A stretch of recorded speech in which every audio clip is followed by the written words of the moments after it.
और इसी में हम लोग श्रवण कर रहे थे रुद्र संहिता के पार्वती खंड के 13वां अध्याय हमने श्रवण किया था पहले। आज हम 14वां अध्याय का श्रवण करते हैं। 14वां अध्याय में क्या प्रसंग आता है कि तारकासुर की उत्पत्ति।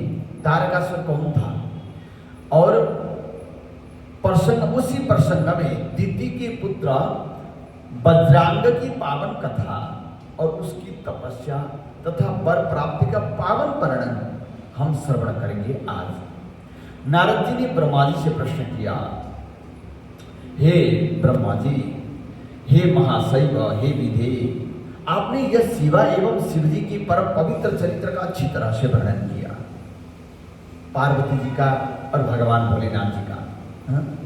ये प्रसंग हमने श्रवण किया। विष्णु शिष्य महाशैव सम्यगोक्तम त्वया विधे चरितम परमं महेतद शिवायास शिवस्य च। हे ब्रह्मन, तारकासुर कौन था जिसने देवताओं को दुखित किया था? देवता मीन्स देने वाला। अगर देने वालों को कष्ट मिला तो जीव को कुछ नहीं मिलता। तो देवता अगर परेशान होते हैं अथवा देवताओं को कोई राक्षस इत्यादि कर कष्ट देते हैं तो जीव को कुछ मिलता नहीं है। देवता मतलब देने वाले। देवताओं ने दिया है किसको? बोले मनुष्य को। तो जब देवताओं को कष्ट देने के लिए अनेक प्रकार के राक्षस हुए, हाँ, और देवता को पीड़ित किया। देवता को पीड़ित करने के बाद पीड़ा किसको मिलती है? बोले जीव को।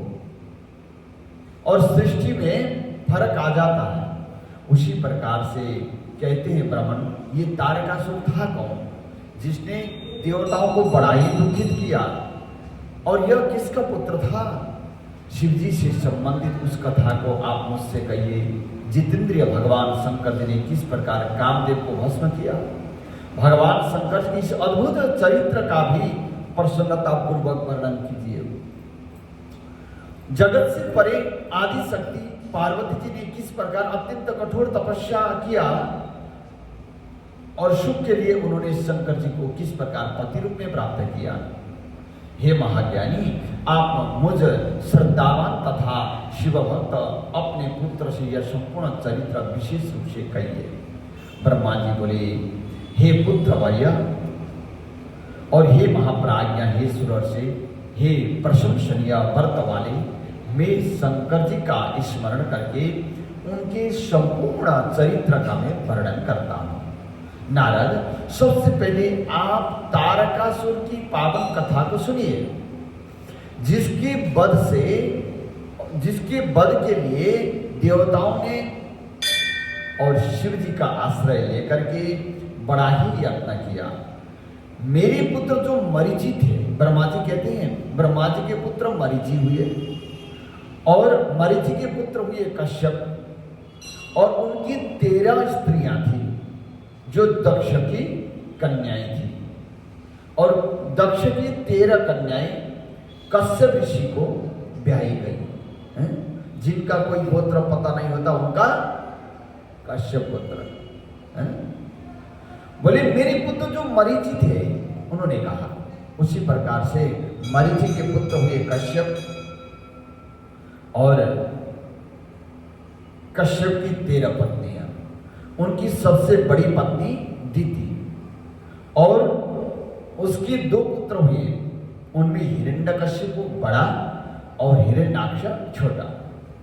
तौ हतौ विष्णुना दैत्यो नृसिंह क्रोड़ रूपतः सुदुःखदौ ततो देवा सुखमा पुष्ट निर्भया। भगवान विष्णु ने नृसिंह तथा 12 रूप धारण करके अत्यंत दुख देने वाले उन दोनों का वध किया। उसके बाद देवगण निर्भय और सुखी रहने लगे। इससे दिति दुखी हुई और वह कश्यप की शरण में गई।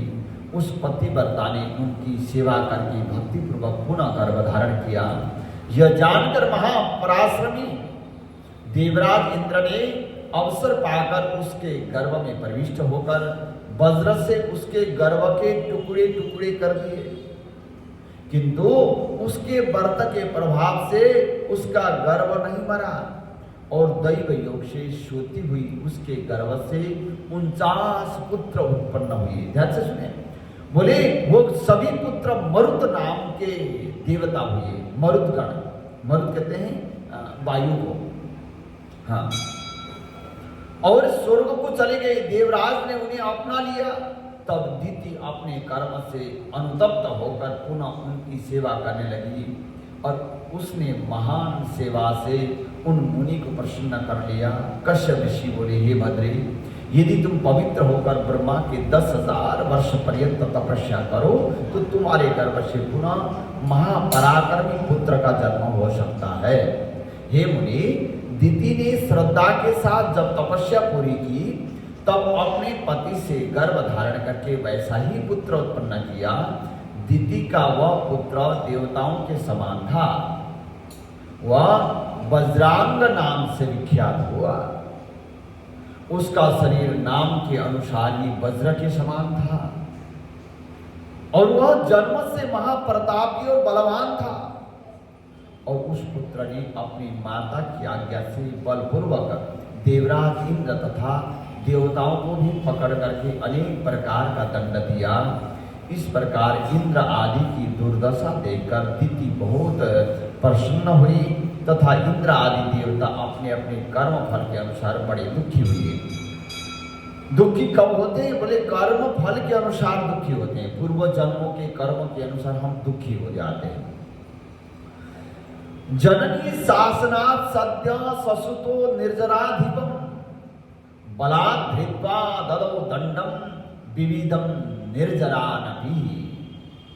और तब देवताओं की सदा भलाई करने वाले ब्रह्मा जी ने कश्यप को साथ लेकर के वहां पहुंचकर शांति की बात कहकर देवताओं को उस वज्रांगा से छुड़ाया।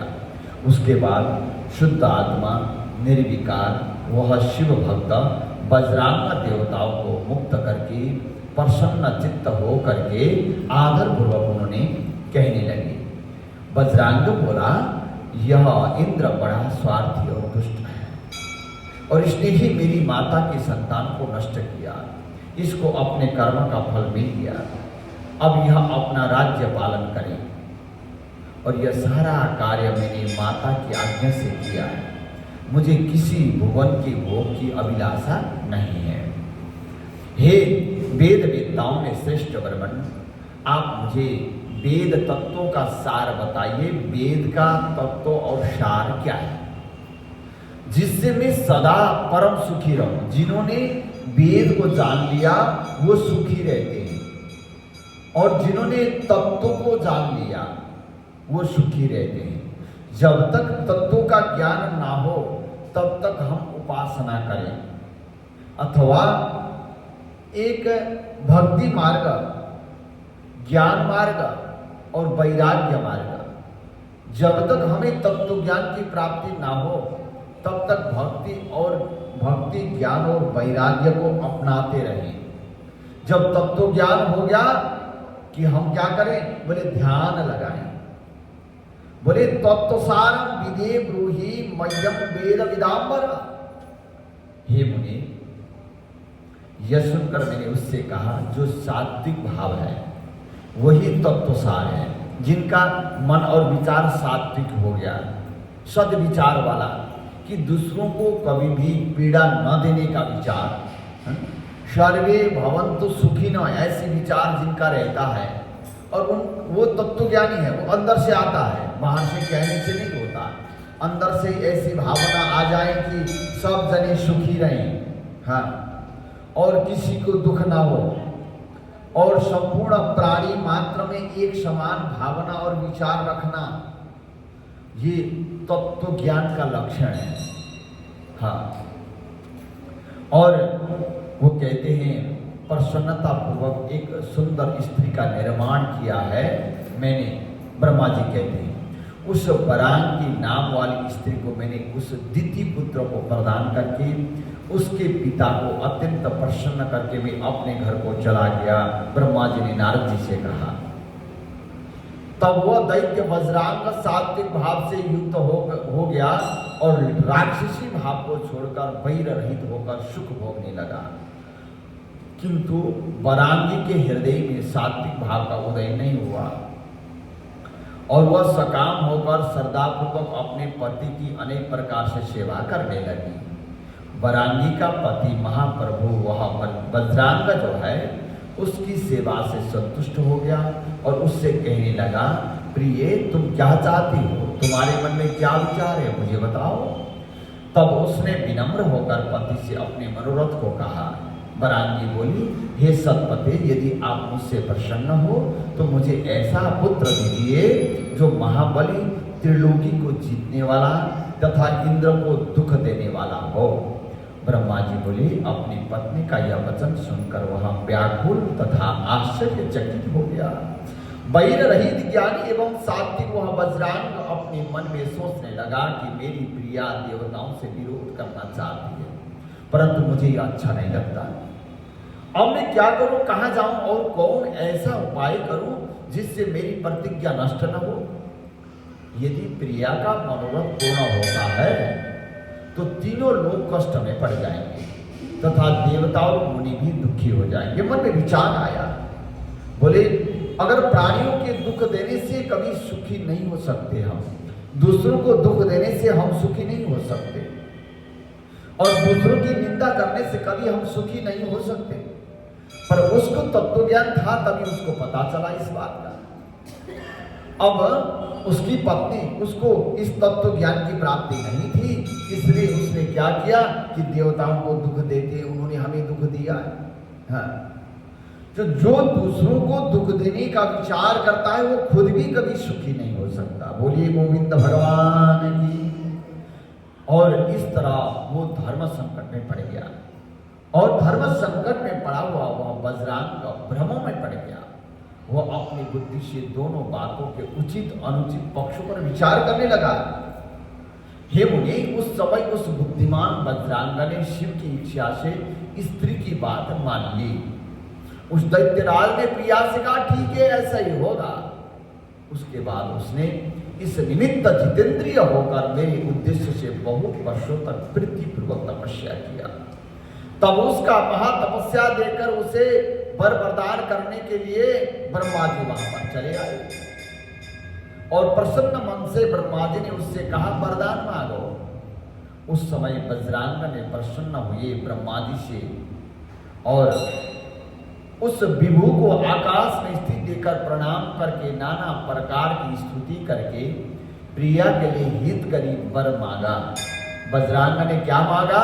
बोले, आप मुझे ऐसा पुत्र दीजिए जो अपनी माता का तथा मेरा परम हित करने वाला, महाबली, महाप्रतापी, सर्वसमर्थ और तपोनिधि हो। और ब्रह्मा जी कहने लगे, हे नारद जी, उसका ऐसा वचन सुनकर ब्रह्मा जी ने तथास्तु कहा और इस प्रकार उसे वरदान देकर भगवान भोलेनाथ का स्मरण करते हुए उदास होकर वज्रांग अपने स्थान को लौट आया। और उसके बाद वरांगी ने आदर पूर्वक गर्भ धारण किया। वह बहुत वर्षों तक परम तेज से भीतर ही पड़ता रहा। उसके बाद समय पूरा होने पर वरांगी ने विशाल काय महाबलवान तथा अपने तेज से 10 दिशाओं को दीप्त करने वाले पुत्र को उत्पन्न किया। देवताओं को दुख देने वाले उस वरांगी पुत्र के उत्पन्न होने पर दुख के कारण महान उत्पात होने लगे। हे तात, उस समय स्वर्ग, भूमि तथा आकाश में सभी लोगों को भयभीत करने वाले अनर्थ सूचक 3 प्रकार के उत्पात हुए। बोले, महान शब्द करते हुए भयंकर उल्कायुक्त वज्र गिरने लगे। जगत को दुख देने वाले अनेक सुतीक्ष्ण केतु उदय हो गए। पर्वत सहित पृथ्वी चलायमान होने लगी। सभी दिशाएं प्रज्वलित हो गई। सभी नदियां एवं विशेष करके समुद्र सूखने लगा। भयंकर हू हू शब्द करते हुए तीक्ष्ण स्पर्श वाली हवा बहने लगी और धूल उड़ाती हुई एवं वृक्षों को उखाड़ती हुई आंधी चलने लगी। हे विप्रेंद्र, राहु सहित सूर्य और चंद्रमा के ऊपर बार बार मंडल पड़ने लगे। सूर्य में अगर मंडल पड़ता है तो समझना चाहिए कोई कोई उत्पात होने वाला है। हाँ, बोले उस समय पर्वतों की गुफाओं से रथ की नेमी के समान घर घर एवं भय सूचक शब्द होने लगे। शियार एवं उल्लू अपने मुख से भयानक टंकार युक्त शब्द करते हुए अग्नि उगलने लगे। शियारियों ने गांव के भीतर घुसकर अत्यंत अमंगल तथा महाभयानक शब्द करने लगी। कुत्ते जहां तहां गर्दन उठाकर संगीत के समान और रुदन के समान अनेक प्रकार के शब्द करने लगे। जब कुत्ते रोते हैं ना, तो समझना चाहिए कोई उत्पात होने वाला है। हाँ, बोले हिताब गधे रेंगने के भयानक शब्द से मत्त होकर अपने खुरों से पृथ्वी को खोदने लगे। पशु ताड़ित हुए के समान अपने गोष्ठ में और जंगल में भयभीत होकर बारंबार मलमूत्र का त्याग करने लगे। जहां तहां इधर से उधर भागने लगे। देवताओं की प्रतिमाएं उछलकर रोने लगी। देवताओं की प्रतिमाओं से अगर आंसू बहने लगे तो समझना चाहिए कि कोई उत्पात भयानक होने वाला है। हाँ, बोले इस प्रकार से ऐसे ऐसे अपशकुन दिखने लगे। हाँ, हे मुनिश्रेष्ठ, इस प्रकार अनेक उत्पात होने लगे। अज्ञानी लोग उस समय यह समझ बैठे कि विश्व प्रलय हो रहा है। उसके बाद प्रजापति कश्यप ने विचार करके उस महातेजस्वी असुर का नाम रखा तारक।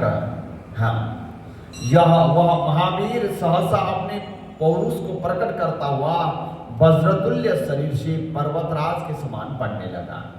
उसके बाद उस महाबली पराक्रमी तथा मनस्वी तारक दैत्य ने तपस्या करने के लिए माता से आज्ञा मांगी।